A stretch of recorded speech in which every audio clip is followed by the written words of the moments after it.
الحمد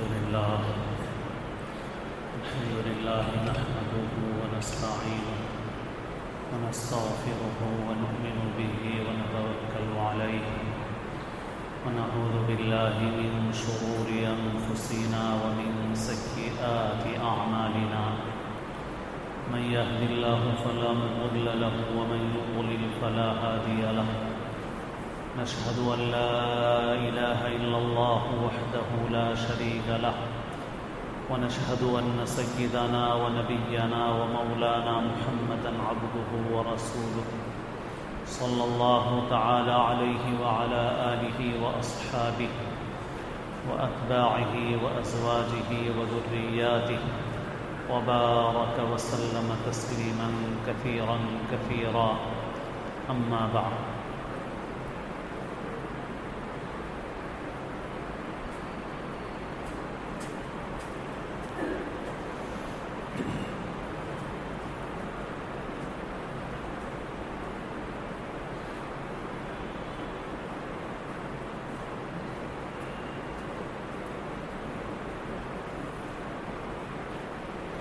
قابل احترام بزرگوں، عزیز دوستوں اور ساتھیوں، اللہ تعالیٰ نے اپنے فضل سے، اپنے کرم سے جو عظیم ترین نعمت ہمیں عطا فرمائی ہے وہ ایمان کی، ہدایت کی، اسلام کی نعمت ہے۔ اللہ تعالیٰ نے ہمیں مسلمان بنایا، دین اسلام جیسی نعمت عطا فرمائی جو دین فطرت ہے، جو زندگی کے ہر شعبے میں، ہر موقع پر ہماری رہنمائی کرتا ہے، ہم کو ایسا راستہ بتاتا ہے جس میں دنیا کی بھی بھلائی ہے اور آخرت کی بھی بھلائی ہے۔ اور اس اسلام کی نعمت میں جو سب سے بنیادی چیز ہے وہ ایمان اور عقیدہ ہے۔ یہ ایمان اور عقیدہ یہی وہ چیز ہے جو انسان کے عمل پر اثر انداز ہوتا ہے، انسانی زندگی میں انقلاب پیدا کرتا ہے۔ صحیح بات یہ ہے کہ ہم لوگ خاندانی طور پر مسلمان ہیں اور ایمان کا اور عقیدے کا جو شعور ہمارے اندر ہونا چاہیے وہ بہت کم ہے۔ ضرور کچھ نہ کچھ اس کے اثرات ہیں الحمدللہ، لیکن جس لیول پر، جس معیار پر وہ شعور ہونا چاہیے وہ شعور نہیں ہے۔ اللہ نے ہمیں اپنے پیغمبروں کے ذریعے سے جو باتیں بتائی ہیں، جن پر ایمان لانے اور عقیدہ رکھنے کا حکم فرمایا ہے، اس میں سے ایک اللہ کی قدرت پر ایمان ہے اور اللہ کی تقدیر پر ایمان ہے۔ اللہ کی قدرت سب سے بڑی ہے، کوئی اللہ کو عاجز کرنے والا نہیں ہے۔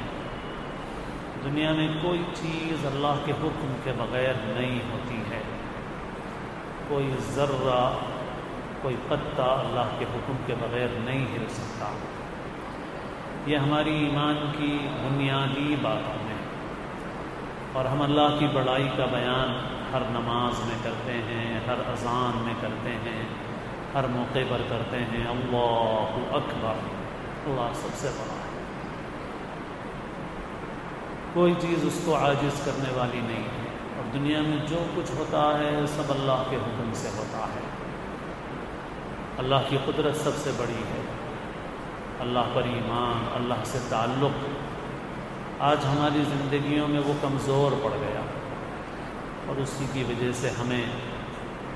کبھی بیماریوں کا ڈر ہے حد سے زیادہ۔ نہیں، طبعی ڈر تو انسان میں ہوتا ہے، طبعی ڈر بری چیز نہیں ہے، عیب بھی نہیں ہے۔ اللہ نے انسان کو بنایا ہی ایسا ہے کہ انسان میں طبعی خوف ہوتا ہے، ان چیزوں کا جو ڈرنے کی چیزیں ہوتی ہیں، جس سے نقصان کا انسان کو اندیشہ ہوتا ہے۔ اور یہ طبعی خوف انبیاء میں بھی ہوتا ہے، جیسے حضرت موسیٰ علیہ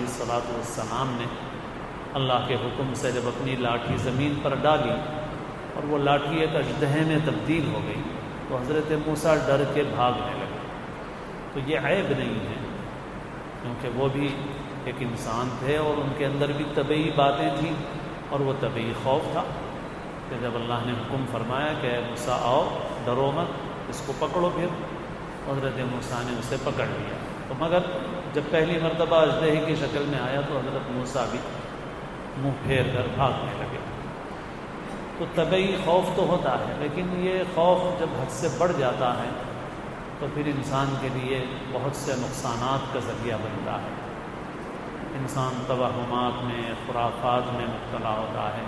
انسان کی نظر اللہ سے ہٹ کے چیزوں پہ جم جاتی ہے۔ تو ہمارے اس اللہ پر ایمان، اللہ کی قدرت پر ایمان کے کمزور ہونے کا نتیجہ یہ ہے کہ کبھی بیماریوں سے ڈر ہے، کبھی دشمنوں کی سازشوں سے ڈر ہے،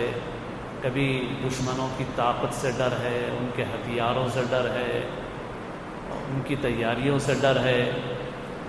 یہ سب چیزیں ہیں۔ اور قرآن مجید میں ایک جگہ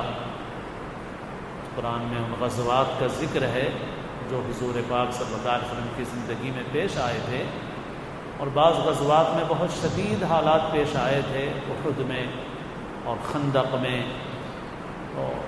اللہ تعالیٰ نے بتایا کہ ایمان والوں کی کیا حالت ہوتی ہے۔ الذین قال لهم الناس ان الناس قد جمعوا لكم فاخشوهم فزادهم ایمانا وقالوا حسبنا اللہ ونعم الوکیل۔ جب لوگوں نے کہا کہ دیکھو سارے لوگ اکٹھے ہو کے تمہارے خلاف جمع ہو چکے ہیں، لہذا تم ڈرو، تو اس چیز نے ان کے ایمان میں اضافہ کر دیا، اور وہ کہنے لگے کہ حسبنا اللہ ونعم الوکیل،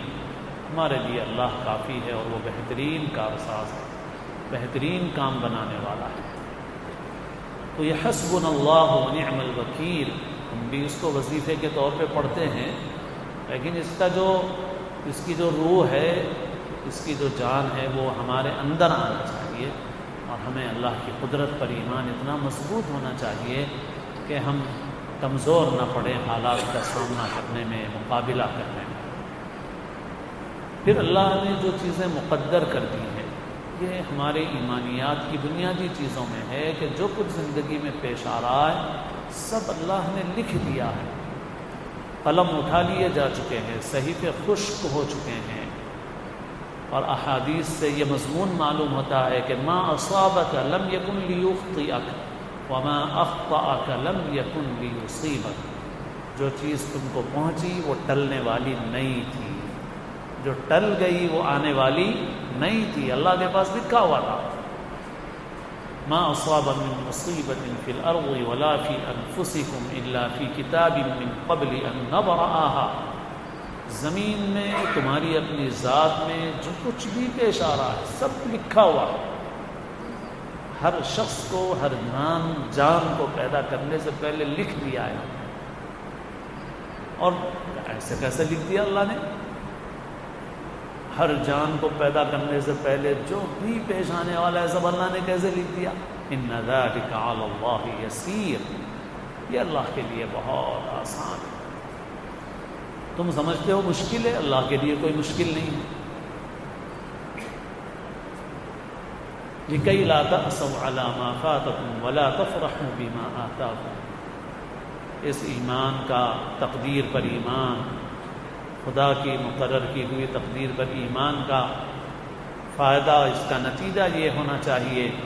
کہ جو چیز چھوٹ گئی اس پہ زیادہ غم مت کرو، جو ملی ہوئی ہے اس پہ اتراؤ مت کرو، اللہ نے سب مقدر کر دیا۔ ما اصاب من مصیبت الا باذن اللہ، جو بھی پیش آ رہی ہے چیز اللہ کے حکم سے پیش آ رہی ہے۔ اور ایسے ہی حدیث میں فرمایا لا تقل لو فإن لو تفتح باب الشیطان، لو مت کہو، لو شیطان کے دروازے کو کھولتا، اگر ایسا کر لیتے تو ایسا ہو جاتا، اگر دواخانہ جاتے تو بچ جاتے، اگر دواخانہ نہیں جاتے تو بچ جاتے۔ دونوں باتیں، کبھی سوچتا ہے آدمی اگر دواخانہ جاتے تو بچ جاتے، کبھی سوچتا ہے اگر دواخانہ نہیں جاتے تو بچ جاتے۔ بھائی جب کچھ حالات پیش آئیں تو تدبیر اللہ کا حکم ہے، اس حکم کو حکم سمجھ کے عمل کرو۔ جب ہو گیا یہ دل سے یقین کرو کہ اللہ نے یہ طے کر رکھا تھا، بس ختم، بس بہت مضبوط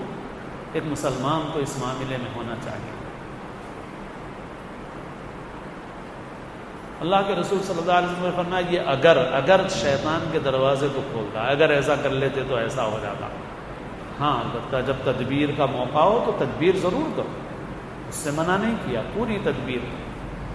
لیکن جب کوئی چیز ہو جائے تو سمجھو کہ اللہ نے جو چاہا وہ ہوا، ما شاء اللہ کان وما لم یشاء لم یکن، جو اللہ نے چاہا وہ ہو گیا، جو اللہ نے نہیں چاہا وہ نہیں۔ جو حالات پیش آتے ہیں وہ ہمارے ایمان اور عقیدے کا امتحان ہے۔ اللہ تعالیٰ اپنے فضل سے، اپنے کرم سے ہمیں کامل ایمان نصیب فرمائے، سچا پختہ ایمان نصیب فرمائے۔ بہرحال جو موجودہ حالات چل رہے ہیں، بیماری ہے یا نہیں ہے، ان بحثوں میں پڑھنے کے بجائے اللہ سے دعا کرتے رہیں، اللہ سے عافیت مانگتے رہیں، صبح شام پڑھنے کی دعائیں پڑھیں۔ بسم اللہ الذی لا یضر مع اسمہ شیء فی الارض ولا فی السماء وهو السمیع العلیم، اس دعا کا بھی اہتمام رکھیں۔ اللہ کے نام کے ساتھ، جس کے نام کے ساتھ کوئی چیز زمین میں آسمان میں نقصان نہیں پہنچا سکتی، وہ سننے والا ہے، جاننے والا ہے۔ بہرحال اور بھی جو اذکار ہیں، دعائیں ہیں، وظائف ہیں، جو حدیثوں میں خاص طور پر معصور اور منقول ہیں، ان کا اہتمام کریں، اور ان سب وظائف کا اصل مقصد کیا ہے، اس کی روح کیا ہے، دعا۔ تو اس وجہ سے سمجھ کے بھی پڑھیں، مانگیں، اللہ تعالیٰ سے دعا کرتے ہیں، اللہ تعالیٰ سے اللہ سے عافیت مانگتے رہیں، اور پھر جو احتیاطی تدبیریں ہیں ان تدبیروں پر عمل کریں۔ اب رہی یہ مرض کی بات، وہ بحثیں ہماری ہم کو ضرورت نہیں ہے، البتہ ایک بہت اہم پہلو جو ہے وہ یہ ہے کہ جو خوف ہے یہ بہت مضر اور نقصان دہ ہے، اس کو دور کرنے کی ضرورت ہے۔ اور جو باتیں میں نے عرض کی ہیں، ہمارا اللہ پہ ایمان اور تقدیر پہ ایمان اگر مضبوط ہو تو اس سے بھی ہمارا خوف دور ہوگا، ڈر جائے گا ہمارا۔ یہ ڈر اتنا نقصان دہ ہے کہ بیماری کے لیے بھی بیماری کو بڑھا دینے والا ہے۔ موسم کی تبدیلی میں بخار آتا ہے، کھانسی ہوتی ہے، بہت سی چیزیں ہوتی ہیں، بہت سے واقعات سے اس خوف کے نقصانات سامنے آ رہے ہیں کہ اس کی وجہ سے آدمی جو چھوٹا موٹا علاج کرا سکتا ہے اس میں بھی کوتاہی ہو رہی ہے، معالج کے پاس نہیں جا رہا ہے، معالج بھی ڈرا ہوا ہے، وہ بھی مریض کے قریب نہیں آنا چاہ رہا ہے، مریض بھی ڈرا ہوا ہے کہ وہ معالج کے پاس بھی نہیں جا رہا ہے، خود اپنے طور پر تدبیریں اختیار کر رہا ہے۔ تو بہرحال پہلے سے احتیاطی تدبیریں کیجیے، اور جو تدبیریں عام بتائی جا رہی ہیں جیسے ماسک کا استعمال کرنا ہے، مسجد میں نماز میں فاصلے کا اہتمام ہے، اپنے ہاتھ دھونے کا اہتمام ہے بار بار صابن سے، اور جہاں تک ہو سکے اپنے گھروں سے وضو وغیرہ سے فارغ ہو کے آنے کا اہتمام ہے۔ ان تدبیروں پر عمل کیجیے، غذا کے اعتبار سے بھی تدبیروں پہ عمل کیجیے، اور جو وبائی بیماریاں ہر وقت ہوتی ہیں، سب کو وہ بیماری نہیں ہو رہی ہے، اور بہت سے واقعات سے ایسا اندازہ ہو رہا ہے کہ آدمی بیماری سے نہیں بلکہ ڈر سے مر رہا ہے، بیماری سے نہیں بلکہ ڈر کی وجہ سے مر رہا ہے، جو خوف کی کیفیت پیدا کر دی گئی ہے اس خوف کی وجہ سے انسان مر رہا ہے۔ تو اس وجہ سے خوف کو بھی نکالیں، احتیاطی تدبیروں پر عمل کریں، جو چٹکلے ہیں، کلونجی کا استعمال ہے، ادرک کا استعمال ہے، ہمارے علاقے میں جو ادرک کا مربع ہے وہ علم مربع کے نام سے بکتا تھا۔ علاقوں کی جو غذائیں ہوتی ہیں وہ وہاں کے جغرافیائی موسم کے اعتبار سے ہوتی ہیں، تو یہاں پر وہ جو ہمارے بچپن میں بہت کثرت سے بکتا تھا وہ اسی وجہ سے تھا کہ اس علاقے کے لوگوں کے لیے وہ مفید چیز ہے، تو اس لیے ادرک کا استعمال ایک مسلمہ چیز ہے۔ بعض دوائیں ہیں جیسے زندہ تلسمات ہے، اور یہ ایک ایسی چیز ہے جو انسان کو وبائی بیماریوں سے محفوظ رکھتی ہے۔ تو بہرحال تدبیروں کا اہتمام کریں، احتیاط کریں، خوف کو جگہ نہ دیں، اللہ پر ایمان کو مضبوط رکھیں، ایک دوسرے کے کام آئیں۔ اور جیسے میں نے ایک بات کہی تھی درمیان میں کہ اگرچہ کہ ہمارا ایمان کمزور ہو گیا اور وہ شعور ہمارے اندر نہیں ہے، مگر کچھ نہ کچھ اثرات ہیں الحمدللہ، اس کے ایک اثر کا تذکرہ کر کے بات پوری کریں گے کہ اسی کا ایک اثر رہا الحمدللہ کہ لاک ڈاؤن کے زمانے میں بیماری کے کا خوف جب پھیلا ہوا تھا، اس زمانے میں بھی سوشل ورک الحمدللہ مسلمانوں نے بہت کیا، اور اس میں وہ آگے رہے، اور اس آگے رہنے کی ایک بڑی وجہ یہ بھی ہے کہ ان مسلمانوں کے اندر اللہ پہ ایمان ہے۔ ان کو اتنا ڈر نہیں ہوا جتنا ڈر اور لوگوں کو ہوا، اور اسی کی وجہ سے انہوں نے چلتی ٹرینوں میں مزدوروں کو کھانا بانٹا، بسوں میں مزدوروں کو کھانا بانٹا، پانی دیا، اور لوگوں نے بھی کیے کام، ہم اس کا انکار نہیں کر رہے، مگر الحمدللہ مسلمانوں نے بہت بڑھ چڑھ کے آگے آ کر کے کام کیا، اور بہت سیدھے سادے مسلمان ہیں عام طور پہ، مگر انہوں نے یہ کام کیسے کیا؟ اس لیے کہ ان کا اللہ پر ایمان ہے، اور وہ نعمت اور وہ دولت ان کے سینے میں کسی نہ کسی درجے میں ہے، جس کی وجہ سے انہوں نے ضرورت مند انسانوں کی، مجبور انسانوں کی مدد کی، اور اس مدد میں آ گئے۔ اور آپ یقین کیجئے کہ واقعات سنانے کا موقع نہیں ہے، اور گزشتہ میں نے ایک بات اشارتاً کہی بھی تھی کہ بھائی احتیاطی تدبیریں ضرور کرو، مگر اس میں بھی ایک اعتدال ہے۔ رسول اللہ صلی اللہ علیہ وسلم نے ایک جزامی شخص کو بیعت کے لیے آنے سے منع فرمایا کہ ہم نے تمہیں غائبانہ بیعت کر لیا، آنے کی ضرورت نہیں ہے۔ جہاں یہ واقعہ ہے وہیں ایک واقعہ یہ بھی ہے کہ اکل مع المجذوم، رسول اللہ صلی اللہ علیہ وسلم نے ایک جزامی شخص کے ساتھ کھانا تناول فرمایا، اور فرمایا کل ثقۃ باللہ وتوکلا علیہ، کہ اللہ پر اعتماد اور بھروسہ کرتے ہوئے، اس پر توکل کرتے ہوئے کھاؤ۔ تو جہاں ضرورت پڑے وہاں خدمت کرے، وہاں کام آئے آدمی، تو ایک اعتدال کے ساتھ آدمی ان تدبیروں کو اختیار کرنا چاہیے۔ تو بہرحال اللہ نے اپنے فضل سے، اپنے کرم سے یہ دولت ایمان کی جو عطا کی ہے، اس کی قدر کریں، اس ایمان کو تازہ اور پختہ کریں، اللہ پر ایمان رکھیں، خوف سے نجات حاصل کریں، احتیاطی تدبیروں پر عمل کرتے ہوئے اپنے کام کاج کو انجام دیں۔ اللہ تعالیٰ اپنے فضل سے، اپنے کرم سے ہر موقع پر ہماری رہبری دستگیری فرمائے۔ اللہ تعالیٰ ہم سب کو اسلام کی زندگی اور اپنے اپنے وقت پر کامل ایمان پر خاتمہ محض اپنے فضل و کرم سے نصیب فرمائے۔ ہمارے بزرگ مصلی محترم عارف بھائی کی اہلیہ محترمہ کا کل انتقال ہوا، دعا فرمائیے کہ اللہ تعالیٰ مرحومہ کی، اور اس دوران میں بہت سے لوگ انتقال کر گئے، اور بعض لوگ وبائی امراض کا شکار بتائے جا رہے ہیں۔ بہرحال جس وجہ سے بھی ہو، موت کا وقت آیا اور وہ اس دنیا سے رخصت ہو گئے۔ دعا ہے کہ اللہ تعالیٰ ہمارے ان تمام مرحومین کی مغفرت فرمائے، اللہ تعالیٰ ان کے درجات کو بلند فرمائے، اللہ ان کی حسنات کو، نیکیوں کو قبول فرمائے، اور لغزشوں سے، کوتاہیوں سے درگزر فرمائے۔ اللہ تعالیٰ آپ کو عافیت کا معاملہ فرمائے۔ اللہ تعالیٰ ہم سب کو بھی اپنے اپنے وقت پر حسن خاتمہ نصیب فرمائے۔ جب تک زندگی ہے اللہ تعالیٰ ہمیں ہر طرح کی عافیت نصیب فرمائے۔